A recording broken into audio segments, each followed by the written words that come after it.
Originally airing in June 2016, Father Ben Muhlenkamp was our first guest for Flavor of the Week. Enjoy all 4 parts of this delicious conversation. Ladies and gentlemen, welcome to Flavor of the Week, brought to you by Banditos, fresh made daily.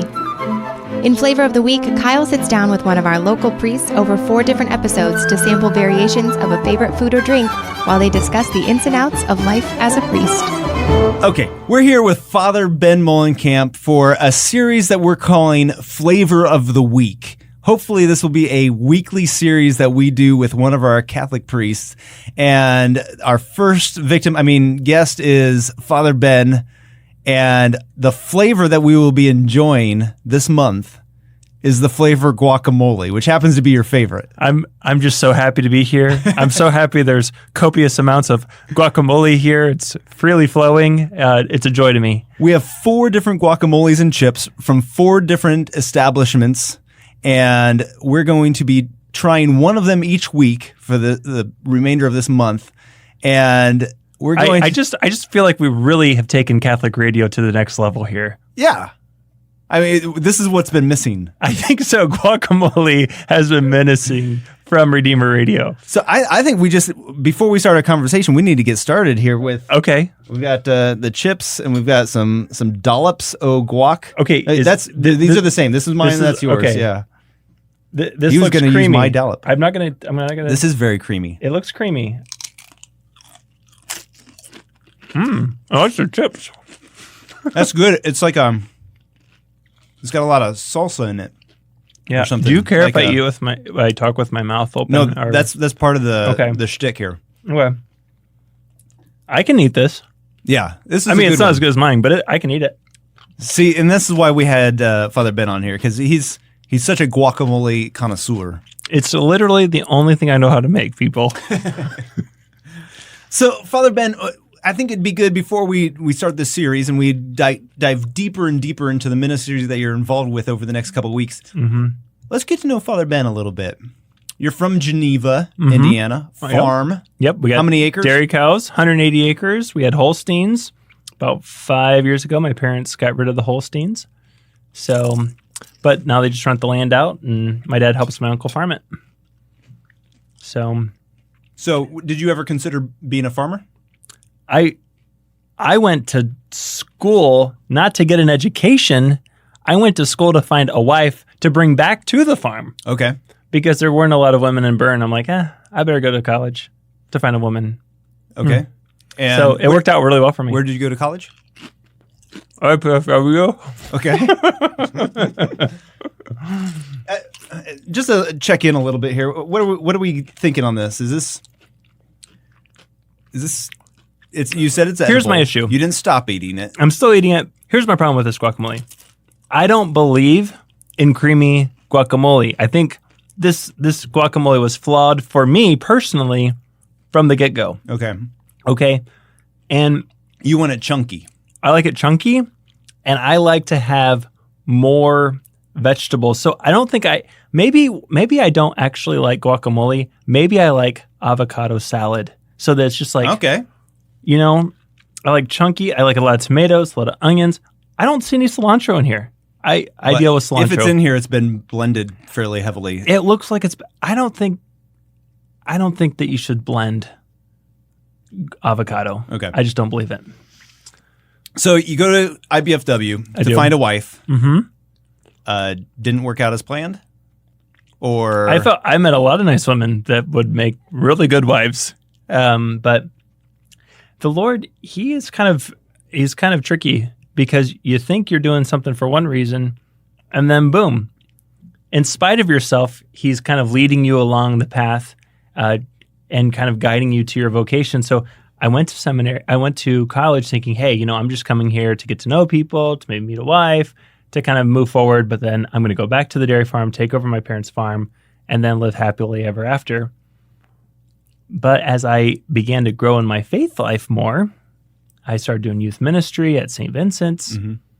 and I started thinking about these kids all the time and trying to help them, and I could care less about the car sales I was doing on the side.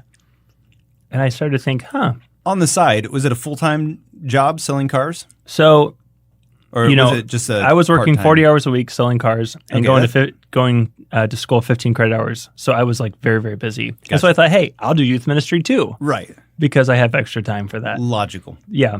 So actually, Cindy Black, of course you know her. Executive director here at the radio station. Yeah, she said, you're going to be a youth minister. I'm like, I don't know if I got time, but Cindy Black's hard to say no to. You'll learn that. Yeah. So were you always faithful this entire time, or did you have a rebellious phase where you kind of stopped going to church or anything? Well, I went to church every Sunday, even though kind of early on I didn't really know that much about the faith. I didn't really understand real presence of the Eucharist. And at one point, I'm talking to the girl that I was dating, and she's like, hey, I just found out that you Catholics have to raise your kids Catholic. And I can tell you, I am not raising my kids Catholic. So, Ben, either you quit being Catholic or we quit dating.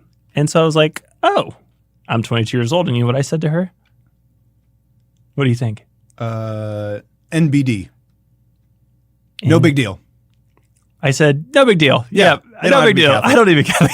Because that's what 22-year-old guys do. Right. But then, like 5 days later, I'm with my cousin, Paul, and he's like giving me these Lighthouse Media CDs, and I'm like eating these things up, and I'm like, holy cow. You weren't supposed to be eating the CDs. You were supposed to be listening to them. I'm supposed to be eating the guacamole. Eat the guacamole, listen to the CDs. Roger. Gotcha.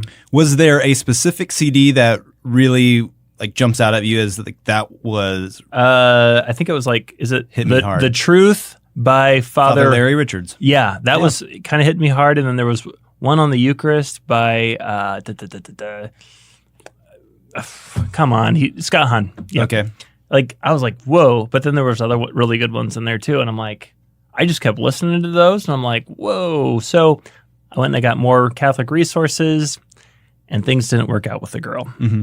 And it was after that I started doing youth Things ministry. didn't work out because of your like enthusiasm for the Catholicism, or is just at the same time like one was failing while the other was thriving? Well, when you're in a relationship and there's a division about something, I think those are the things you sometimes can start to focus on. Yeah. And so I'm like, hey, have you ever got a history book out? Like the Catholic Church has been going on for 2,000 years. Your church is only a few hundred years old. Right. These are kind of the sort of the mouthy things that, you start to say. And not the best approach to evangelization. no, not the best approach. Just dropping raw truth bombs at her, which doesn't help to foster healthy relationships. I'm pretty sure that's how my high school relationship ended. So It's pretty much same kind of thing. yeah, but my relationship with God took a monumentous, step forward. So, You win some, you lose some. yeah. So I'm going to say we're going to call that a net gain in the end. Yeah. We're talking with Father Ben Muhlenkamp, and he is here trying And we're some eating guacamole. Yeah, Yeah. it's flavor of the week, where we get to know a priest and we get to do something food related. I actually wasn't going to come, but then they told me there'd be guacamole, so I said, okay, I'll come. Yeah, I mean, we do what we have to get you in here. Yeah. So you're selling cars, you're in college, you break up with your girlfriend, and you say, let's try priesthood. Then I started doing youth ministry. Did you hear God speak to you and say, I guess Ben, he wouldn't have you're said supposed Father to be Ben a at the time. priest. No, I was doing youth ministry at St. Vincent's, and I started going to St. Jude's Adoration Chapel and would be praying for these young people because their lives were kind of crazy. Their parents were kind of stressing them out, and they were starting to make some bad decisions. And I was like, man, I need to pray for these kids. And so I'd go into the chapel and be praying for these kids, and the Lord would say, hey, go be a priest. And so I was like, And at that time, I was kind of dating one of the youth ministers at the parish, and she was good Catholic woman. I'm like, no, I think I'm supposed to get, probably get married. And that So you told her this? in my mind, Okay. and in my mind, I'm thinking, Lord, I think I'm supposed to be getting married instead. Because again, that's the whole reason I came to Fort Wayne in the first place, was to find, a good Catholic, a good girl to get married to. Bigger pond for your fishing. Yes. So, but then go back and drive tractors and do that sort of thing. So it was just in that prayer. See, before that period of time, I don't think I ever spent any time quiet with the Lord in prayer where he could actually speak to me. So even if he was telling me before that period, before I was like 22, 23 years old, even if he told me before that, hey, you're supposed to go be a priest, I would have never heard that because I was never listening before that period in my life. Isn't that one of the biggest problems that we have is kind of finding that quiet time and listening? I think all of our prayers full of speaking and if we make any time for prayer at all. I know. And you know what? For me, I can sometimes just want to work and try to get things accomplished. But when I just sit and I pray and I say, Lord, help me get these things done, all of a sudden I've got people coming out of the woodwork to help me get things done. It's like if I just ask the Lord to do these things, they'll get done much better than if I try to do these things myself. So, but we just have to spend that time with him. So, and then through seminary, you discerned, stick with it. I'm definitely being called to be a priest. And after that first semester, affirmed that. Yeah, he probably really had to contemplate whether or not he should pull the trigger, but he ordained me. We tested the Holy Spirit that day. It came down to a coin flip. Yep, down to a coin flip. But I mean, my classmate, Father Jacob, he's like, well, if I'm going to ordain him, I might as well ordain Ben because I mean, really, both these guys are both clowns. So maybe together they can make one good priest. Right. We haven't proved that to him yet, but we really want to someday. I don't think that's true. I think you guys are both amazing priests, and we're so blessed to have you here in the diocese. And we are going to be talking more over the next couple weeks about some of the ministries that you're involved with Courage, the St. Augustine Group, Divine Mercy, and your parish in New Haven. And so join us as we talk about those subjects every Monday on Flavor of the Week, as well as critique some guacamole. I love it. What do you give this one? I'm going to give this one out of, if we're going 1 to 10. Yeah. However you want to judge it. I want to do 1 to 10. I think it's got a little bit of a lemony zing to it. And that's my problem. That's another one of my problems with it because I believe in lime with avocado. I think the lime is the preferable citrus option here. So I'm going to go ahead and give this guacamole, I'm going to have to give it a 6. 6 out of 10. But I guess I'm a little bit biased because anytime I'm eating guacamole, you're always gonna probably get a 4 just because it's guacamole. Okay, that's the baseline. Yeah, just because we're eating guacamole. So if it's green, you get a 4. Yeah, brown guacamole, the oxidized, it's been sitting in the refrigerator for a while. If it was like super sour creamy guacamole, I don't believe in sour cream and guacamole either. It could potentially get a 3. Okay, but that would be the lowest I could probably go in guacamole. All right, well, we got a 6 out of 10. Join us next week, see what we get while we talk to Father Ben with the Flavor of the Week. We're here with Father Ben Muhlenkamp for another episode of Flavor of the Week. Booyah! Last week you gave our guacamole a 6 out of 10. We've got a fresh batch of guacamole and chips from some other establishment. I know where they came from. I actually don't know which one this is. Okay. Because Andrea is the one that plated them. But when this is all over, we'll expose all of the details. Okay. Right now, the question is it good or not? Okay. I'm ready. All right. And last week you said the minimum you could get for guacamole is a 4, maybe 3 if it had too much sour cream in it. Right. Okay, we'll take a bite. This one seems a little bit thicker than last week. What do you think? You're okay. I like these chips. They're good. I like the other chips better though. Saltier. I don't know if it's the chip or the guac. Wow, it is really salty. I wonder if it's the chips. And I think it still has a little of that lemon zing that we had last week. Okay. Again, we're back to the creamy thing. It's very creamy. Okay. Yeah. It's like whipped, which makes me. This somebody whipped it good. So this looks like something you could get like out of the little container at like Kroger or like at Meijer or something like that.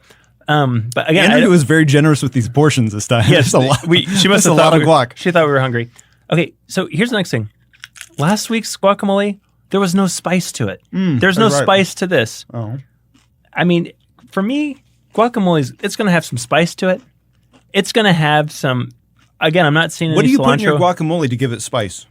You personally. Okay, a lot of people would say, okay, you put the jalapenos in. I don't believe in jalapenos. Okay. I believe in the serrano peppers. Those are the skinnier ones that you see right next to the jalapenos. Yeah, red.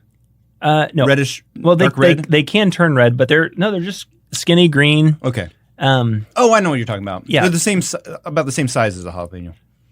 yeah, as far as length and stuff, but just anyway, I like those. I think that they've got a little more kick. They've got a lot of more flavor. More kick. Because if it's worth doing, it's worth overdoing. Hey, I'm for it. So anyway, that's the kind of pepper I like to use. Again, this is just okay. You want my number, don't you? No, we can save that. Okay. Yeah, you think about it. We have time to talk about it. Okay. Because one of the things you are doing so many different ministries. Right. Besides being a pastor. Right. At a parish that I cannot pronounce. St. Louis Catholic Church in Besançon. That's the part right there. I was like, St. Louis, I can say that. Which Besançon is like 2 miles outside of New Haven. Besançon. Besançon. It's just fun because we're a French settlement. It sounds French. And we've got a lot of parishioners and their last names are like very French. And so it's fun. Okay. But guess what? I'm a German. The German has come to the French. Ja, ich bin ein Berliner. So we'll get to the parish one of these days. But right now, I thought it'd be good to talk about a couple different ministries that you're involved with.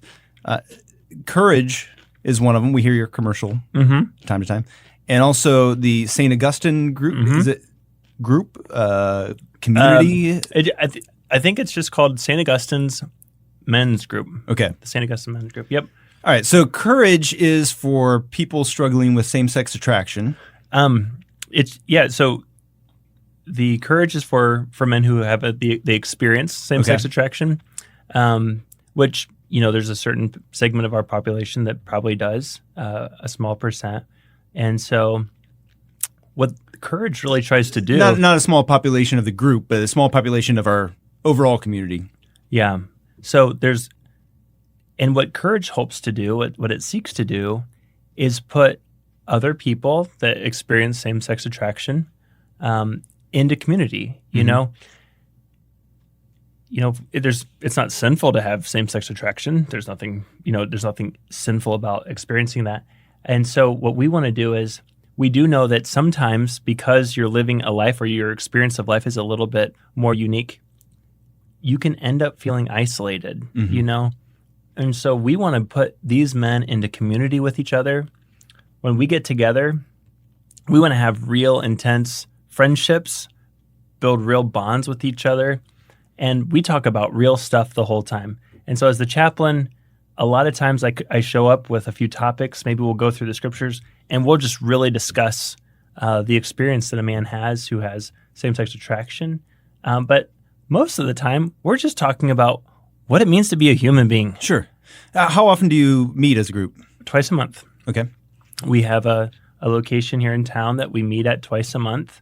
And so if anyone would ever want to come to the group, all they would need to do is just email me, Father Ben. Or just go to the Courage website. But I'm at St. Louis Besançon again. Is it Courage RC? Roman Catholic? I think so. .com? Mm-hmm. Okay. But it's really easy. If you go to my website, St. Louis, Besançon, online, my email's on there. But again, the group is just really, we spend a lot of time just laughing and talking about life. And these men are some of the holiest guys I know that go to Courage. They're just really good men. And they bring stuff that they're reading and their own experiences of life. And I feel ministered to when I go to that meeting. Yeah. And I assume that there's an expectation of anonymity, that if somebody's maybe doesn't want other people to know that they're going to this, or right. So, for example, there are men who might be attracted to men and women. Mm-hmm. They might be married, and these men, they might be married, but they still have this experience of same-sex attraction. And when they come to this group, it helps them to kind of like continue to process that, continue to,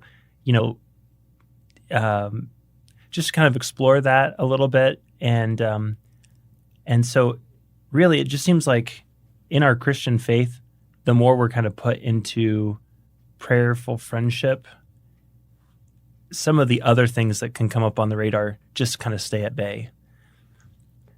Right now in America, you would think that we're just sexual beings and it's like everything is about physical sexual contact, okay? If you looked at anything. And a freedom to do whatever you want and not to be judged or have, but there's nothing limiting us. But as deep as our physical desires are, our emotional desires and needs are much greater.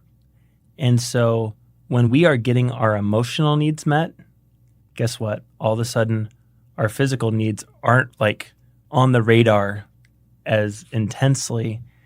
And so when these men, or when any man is getting his emotional needs met, it's easier for him to be living chastity. Mm-hmm. So that's what we're all called to be. Whether you're a priest, a single person, a married person, we're all called to be chastity. We're all called to be chastity. Yeah. We're all called to chastity. And in every, as a priest, I know in talking to people, everyone can struggle with this. And so, as a priest, I'm always trying to help people get their deeper needs met, their spiritual needs, their emotional needs met. We're speaking with Father Ben Muhlenkamp as we're trying some guacamole. I need a little bit more. We don't have a whole lot of time, but I do want to talk about the St. Augustine group. Okay. Because St. Augustine, I assume the reason he is the patron of this group is because of his quote, and his lifestyle that led to the quote, "Lord, give me chastity, but not yet." Right. Well, that's part of it. I mean, when you look at the life of St. Augustine, here's a man who he has gone down basically every wrong road there is possibly to go down. And it was so well known that he just wrote the Confessions and just put it out there. And the Confessions have been instrumental in so many people's lives over the centuries. Because here's a man who he has really struggled with so many sins. And one of those sins was basically the struggle for chastity. Mm-hmm. And so, but yet this man who's made all these mistakes is now considered a doctor of the church and has done so much in the life of the church.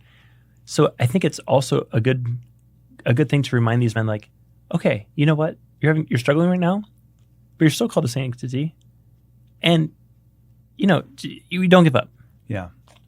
So I should have been more clear here that we're transitioning from the Courage group, which specifically is helping somebody that may have a same-sex attraction, to the St. Augustine group, which is more targeted towards pornography. Right. And is it just for pornography addictions or people that are just struggling with that or looking for some support, community, some tips and accountability? All those things. And so, like, if you come to the St. Augustine group, we want to set you up with an accountability partner. Okay. So that even if it's 2:00 in the morning, you're waking up in the middle of the night and you feel like you're going to make a mistake, it's amazing what happens when you just reach out and tell somebody, I'm really experiencing temptation right now. When the devil, he likes to keep everything in the darkness, right? But anytime the devil is exposed in the light, he loses all of his power, right? When you bring those things out into the light, they just, boom, all of a sudden, that thing that just seems like 1,000,000 pounds on your back just turns into nothing, like a feather on your back. So how do you get around that? Because it's the embarrassment that keeps us from wanting to tell anybody about this, to even go to confession, because we're embarrassed to say this to another person, much less go to a support group. You're hitting it right there. It's the shame. Like, we experience shame. We don't want anyone to know that we're weak. We don't want anyone to know that we've made mistakes, and we don't want to tell anybody. And yet, actually, it's the very act of going to confession, going to the group, actually starting to get the inner world kind of out, opening ourselves up, where we all of a sudden are able to start to overcome and have some victories. And ultimately, we're inviting the Lord into those broken parts inside, and then he can start doing his healing. Now, honestly, just because you go to one meeting doesn't mean you're going to walk out of there and be Mother Teresa. Obviously, it's a continual process. Is there a meeting that I can go to that I'll walk out of there and be Mother Teresa? If I find one of those, I'll let you know. Okay. I wish, I'm lazy, and I wish there was a way that I could make Christianity super easy. Yeah, we just need a holiness pill. I'd love that. You take the pill, and then you're holy. But, I mean, I literally was just thinking about this week. I'm like, how can I make this easier for my people? And it dawned on me, I can't. I can't make the Christian life easier for my people. Yeah. I'm like, I don't know how to make it so that you can go to all your travel sports and never be together as a family and never pray together as a family and still get everyone to heaven. I don't know how you do everything. Yeah. It's not easy. I think you just have to choose Christ. But the guacamole, I'm going to give it a 6 again. Okay. I'm not wowzers about it. Yeah. I think it's pretty equal with the last one. Yeah. Actually, I'll pretty eat similar. Pretty similar in flavor. All right. Well, join us next time for an update on guacamole. We'll have our third It's so tasty. tasting and find out more of what Father Ben is up to on Flavor of the Week. Flavor of the week. We're back with Father Ben Muhlenkamp for the Flavor of the Week. This is week 3 of our guacamole roundup. Booyah! You were like hanging on that, like just I was waiting ready for the to do it. booyah. 2 weeks in a row. Look at this guacamole. This just to judge by appearances, I'm going to say that this is going to be the best guacamole I've had so far. Well, the first 2 were a little underwhelming. We have a 6 out of 10 and then a 6 out of 10. Yeah, I think those 2 came out of the First 2 can, weeks. but I cannot wait to find out where they came from. And so we're going to be trying our third guacamole in the series of 4 for Flavor of the Week as we get to know Father Ben a little bit more. I'm going to just turn this around just to make sure that you guys aren't doing anything Oh, funny. with he guacamole. just did a 180 Princess Bride style. Like there's like one of them's poisoned. I don't trust you guys. All right. Here, I'm going to take a stab at this here. Okay. You eat first. And It's so creamy and chunky. It's like shiny. I'm worried there's going to be juicy. sour cream in here, which, I have no as you idea. know, I don't believe in sour cream. I didn't in even know guac- that was something people Oh, did. they do it. They do it.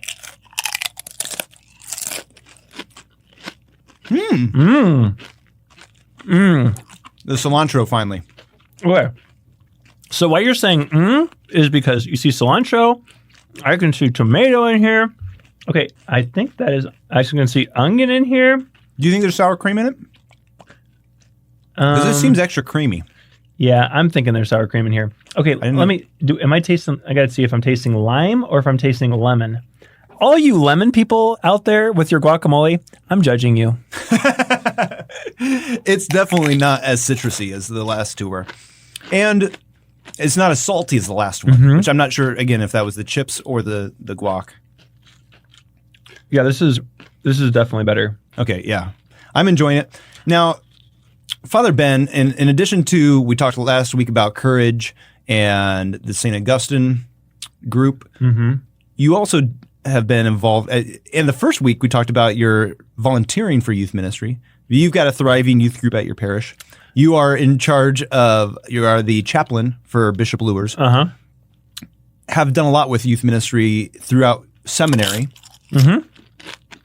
What can you tell us about high school teens? As much as I love guacamole, I actually like doing youth ministry even more. Yep, true story. So, I only really go to Bishop Lewers on Fridays. Okay. They've got other priests who send their high schoolers to Bishop Lewers, come other days of the week to hear confessions. But what I love about Lewers is, if you just want to know what the kids are thinking, just ask them. They'll tell you. There's just something about that age when you're in high school where they're like, the kids seem to be very much alive. They're not worried as much about, oh my gosh, I just get a kick out of that age group. I don't know what I'm trying to say here. I just get a kick out of them. That actually seems kind of contrary to what I might assume about a high school kid where you ask them like, "So how was your day?" "Fine." You know what? But do they That's open up more to true. you than maybe family members, parents, or Well- do you have a specific technique that gets them to come Well- up out of their shell? And I wonder if it's the issue is that the kids who are going to come talk to me are coming because they want to talk. Okay. Maybe that's the issue. Okay. I know that high schoolers do not talk to parents. Okay. For example, I get parents all the time like, I'll ask them like all these questions. I come up with really good questions and they don't say anything at all. And I'm like, okay, first off, stop right there. Do not ask your kids. Don't expect your kids to answer these direct questions about how they're doing. If you want to know how your kids are doing, parents, here's my little piece of advice. Ask your high schoolers, how is your best friend so-and-so doing? How is this person doing? These people that they know. So often high schoolers are happy to tell you all about so-and-so. And then that's how you can kind of get like an inside track as to what's going on in your own child's life. But sometimes when you ask them directly, you're not going to have much luck. I just want you to know that we're going to cut that out and turn it into a PSA with some really sappy music in the background that's going to play every hour on the hour. Oh, wonderful. That's what we're looking for. I'm still eating this guacamole because it's good. It is still not spicy. No, there's not. You like spicy guacamole, and we have yet to have anything. I with a taste hint no of serrano spicy. peppers in there, but It is chunky. it's chunky. They I win think the this would chunky be. contest. These people are trying to be crowd pleasers, and I can appreciate that. And so they're thinking, hey, anyone who partakes of this guacamole is probably going to be pretty happy. Okay, because I know some people freak out about the spices. So, and then at the parish, okay, so in your mind as like a seminarian and maybe as an associate, you're thinking, when I become a priest, this is how I'm going to do youth ministry, okay? Like I'm going to do like Sunday night youth group, da-da-da-da-da. Like I had all these plans in my head. And when I sat down and talked to my teenagers, like, we want to do youth ministry like on Wednesday night, they're all like, no, we're busy with our sports. We're busy with this. And I'm like, okay, well, when are you guys not busy that you would come get together? And they're like, Sunday morning between the 7:30 mass and the 10 o'clock mass. I'm like, what? No way. This is a terrible idea. So wait, they could go to the 10 o'clock mass, but they would rather get up earlier and come in at 8 o'clock. Right, like 8:40. And do a youth group before the 10 o'clock mass. Which I thought this was going to be an epic fail. Yeah. I was like, this is not going to work. It defies logic. Because, yes, all those things. And they're like, and by the way, we want you to feed us breakfast because we're going to come hungry. And I'm like... That's the smartest thing you've said all day. So we're like, okay, great. We'll have breakfast here. And I'm thinking, you know what? I'm talking to the teens. I'm going to try this out. They know what their schedules are. And a lot of my teens are very active. So would you believe I have an amazing turnout? Like 20 kids on Sunday morning. And At a small parish. And it's just amazing to me. So again, so many things, but I try to stay open. I try not to be locked down into, my beliefs about how things have to be, The truth doesn't change, but how you teach the truth can change. Flexibility in Flexibility. programming, not in truth. Right. Right. I'm not a crazy person too much. Well, we're talking with Father Ben Muhlenkamp, and he's at St. Louis. Besançon. Thank you. And we're also trying some guacamole. This is our third week in the flavor of the week with Father Ben. Third out of 4 guacamoles. I'm really happy with this guacamole. The first 2 were very Blah. creamy, very probably went through a blender of some sort. Yeah. It's like, it's just wrong to blend an avocado. I don't believe in that. It's like hurting the avocado's feelings. Mm-hmm. What do you think? How did you guys determine what chips? Do the chips come? Are these the chips that the places have recommended? Like, because the chips have all been different too. The chips came from the same. They were procured in the same location as the guacamole. Okay. Well, Do places have multiple chips to choose from? you still haven't told me if Like, some do of they recommend with this guacamole? I would recommend. Oh, I do. Chips. Oh, I've got my preferred chips. Well, yeah, but restaurants they just have one kind of chip, don't they? A lot of times you're right. Yeah. So I don't like colored chips because I've got food allergies, and I don't like the dye. So some of these places, when I walk in, they're like, have our red and green chips. I'm like, I don't like that. Do they just do that at Christmas time or otherwise? No, there's places you can get the green and the red chips, and I mean I understand they're trying to be fun and but I don't like that either. What do you serve at your breakfast? Oh my gosh, you know what? We've got these parishioners who they just sign up and say I'll bring breakfast, and the food they bring is so good. Like I'm just like, oh, it's Sunday morning, because otherwise I'm making breakfast for myself, which is like not the best thing ever. And so a lot of times it's casseroles. A lot of times it's like there's some fruit in there. And what time should we show up for this? 8:40. If you're if you're in Sundays, if you're in the Besançon area, come Sunday morning, 8:40 to 9:45. Come on over. We'll do some praying. We'll have some fun. We'll have some conversation about life. I just spent the whole year. All I did was talk about the theology of the body with my high schoolers. Solid. Because they're so confused about what it means to be a human in a body, and basically everything they see in media is a lie, that we almost have to. That's all the farther I felt like I needed to go, was just focus on that with them. It's very foundational. I think there are a lot of issues in society and our lives that can all be traced back to a misunderstanding of our bodies and how we were created and how they're supposed to be used properly. And the parents will come to me and be like, hey, you're teaching this to our kids. Why aren't you teaching this to us? And I'm That's like, true. It hasn't been taught to many generations. But once you hear it, it's like, okay, this makes sense. Yeah. I mean, that's what I like about theology of the body. It's like you hear it once, you're like, yep, that is who I am. Okay, so for an adult who is not that familiar with theology of the body, do you have a book recommendation? I do. Okay, so what's that Shree? What is that guy? Dr. Ed or Ted Shree? Edward Shree. Depending on the day, he changes his first name. Does he really? Well, okay, so Dr. Shree, he's got a book out on it. What is that called? I can't remember what that's called. The number one book that people have read is Theology of the Body for Beginners by Christopher West. I mean, that's been like the go-to for so many people. I mean, the actual Theology of the Body is like a 2-inch book. I mean, it's very thick and probably not a good place for most everyday Catholics to start off. Yeah. Theology of the Body for Beginners is a concise, and if you get through that and you want more, there's more available. But that gives you, real quickly, the basics of Theology of the Body. All right, rating 1 to 10, guacamole. Okay, so a 10 would be my guacamole, right? And I'm going to give this... I got to do the double chip to one to pushes get to it onto the partake other of the chip. most amount. I'm going to give this an 8.2. 8.2, wow. Yeah. Even without I'm writing this down so we have it on record. Even without the spicy, 8.2. But again, when it comes to guacamole, as long as you're not screwing stuff up, I'm going to go high because I just like guacamole. I have a term for if you ever are dipping a chip in the salsa and it breaks off and there's a piece that like floats down, and then you take another chip, and to get that one's called the rescue chip. The one that you dig into the salsa to get the chip that fell in. See, this is what I'm talking about. See, when I do my guacamole, it is all about the chips. And the kind of chips that I use are thick. And they're extremely crunchy. And guess what? They do not break. I just want to let you know. Well, and your guacamole is so thick, it does not sink in. If a chip did break, it would just rest on top.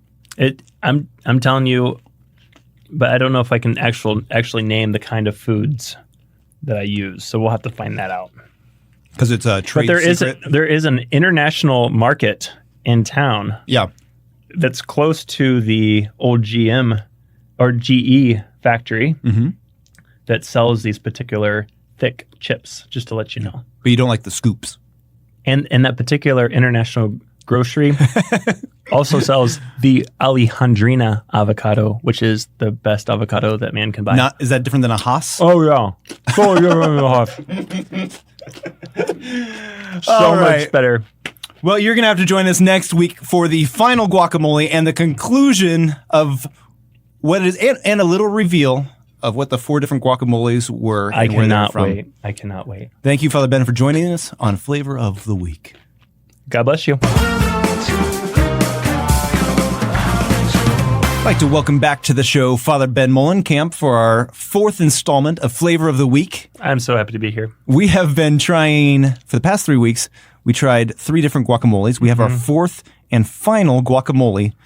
And I have to say, well, first of all, how would you judge us by appearances? I mean, because I just like looking at this stuff. I don't know. I want to meet the person who made this guacamole. Okay. Because it looks so good. I mean, I can see some leafy stuff in there. There are multiple colors of green. I can multiple see shades. Chunky stuff going on in there. Big tomato chunks. And you can even see some of the. I mean, this was not run through a blender. Let's not talk about it. How dare Let's be people about blend? I'm sorry. I just get so angry. Again, another style of chip. It's amazing. These chips are very white Cornish. Very thin. Very thin, but they probably are going to be very tasty.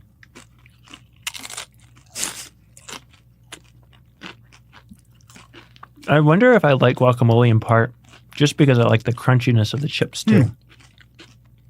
Is it just me or are these chips really bland? Yeah, these chips don't have a lot going on, but the guacamole. This is our first and only guacamole with spice.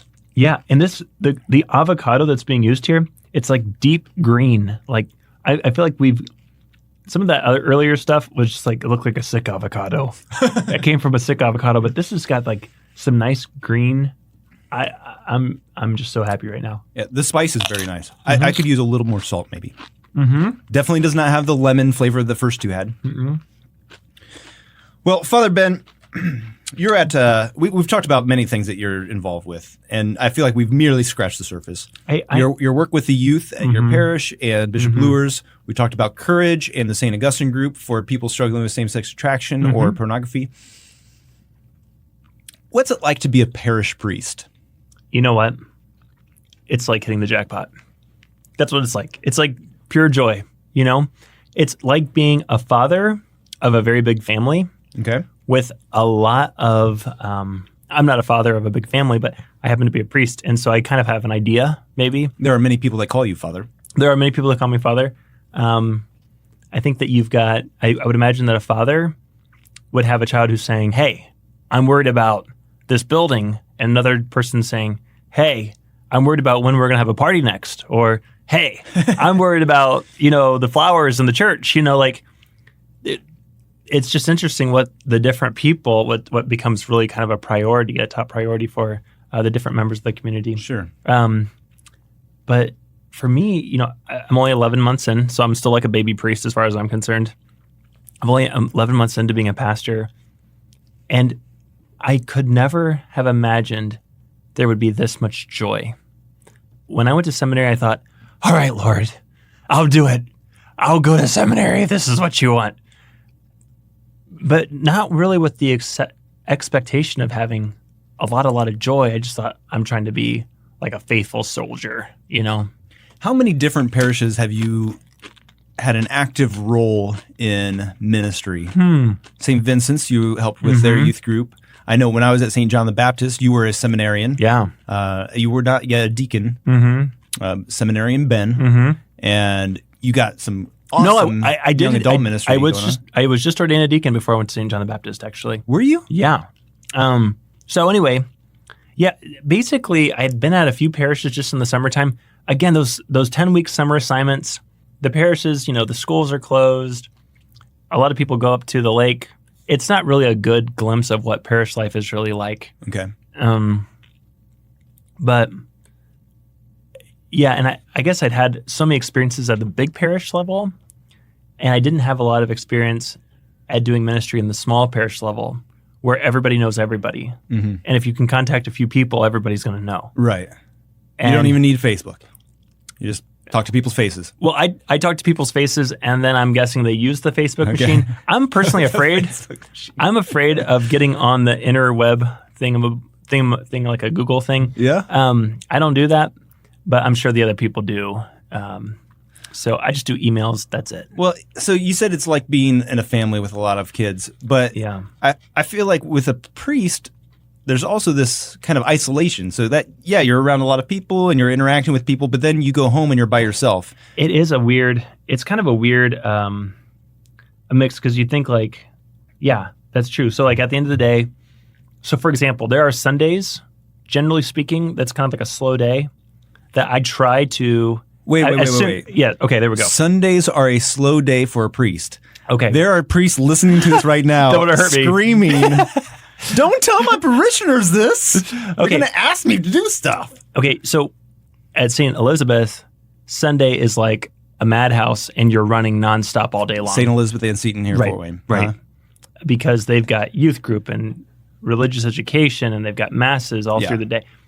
But at my little parish, by 11 o'clock, although it's an intense morning, the afternoon is like calm as a cucumber, generally speaking. And so on those days, I try to go down to my sisters. I've got 4 sisters that live in Indianapolis. I try to go and I try to just be with family.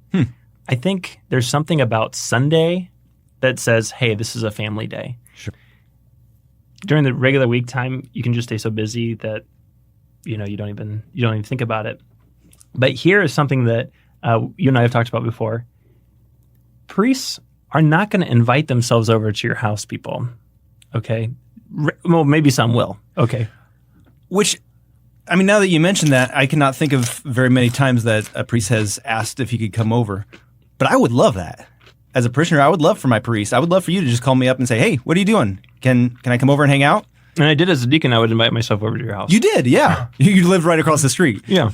But, and I think that would probably vary from person to person, priest to priest, what Right. they're comfortable doing. And if they would, so tell me that, first of all, we're talking with Father Ben. If you're just joining us, this is Father Ben Muhlenkamp, and we are trying 4 different guacamoles. This is the 4th and final, and I'm kind of predicting this. Probably you're the going to best. call this the best. Yeah, this is the best.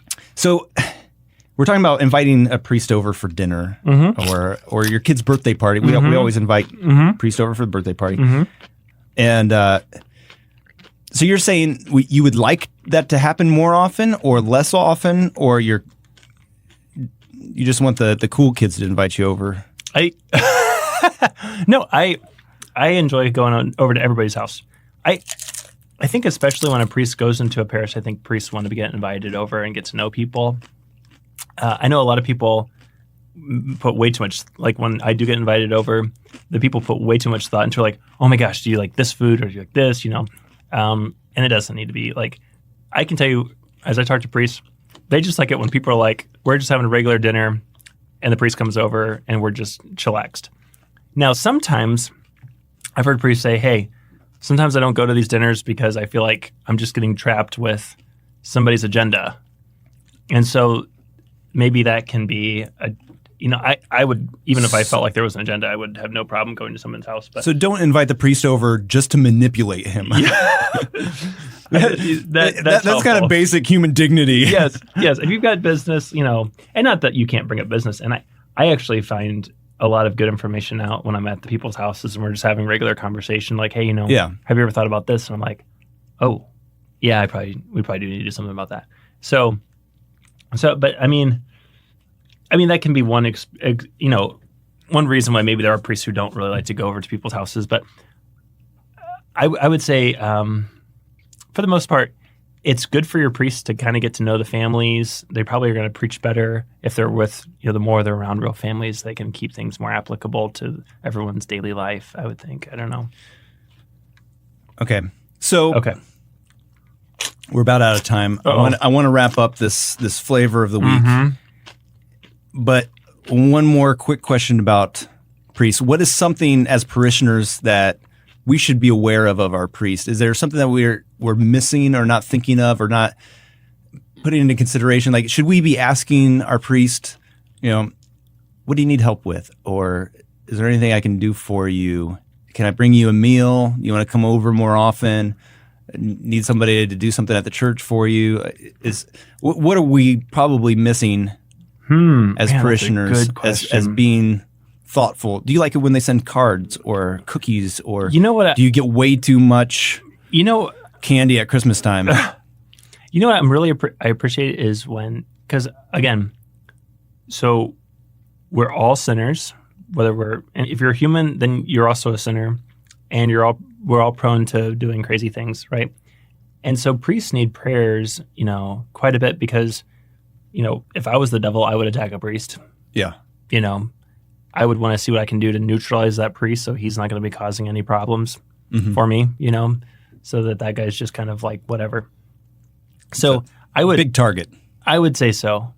And I don't know how you get from being a really active priest to kind of being this humdrum priest. Maybe they get worn down. I would love to understand that better. But I can just say, please pray for your priests.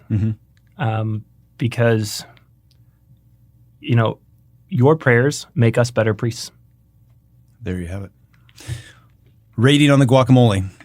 I am going to give this guacamole.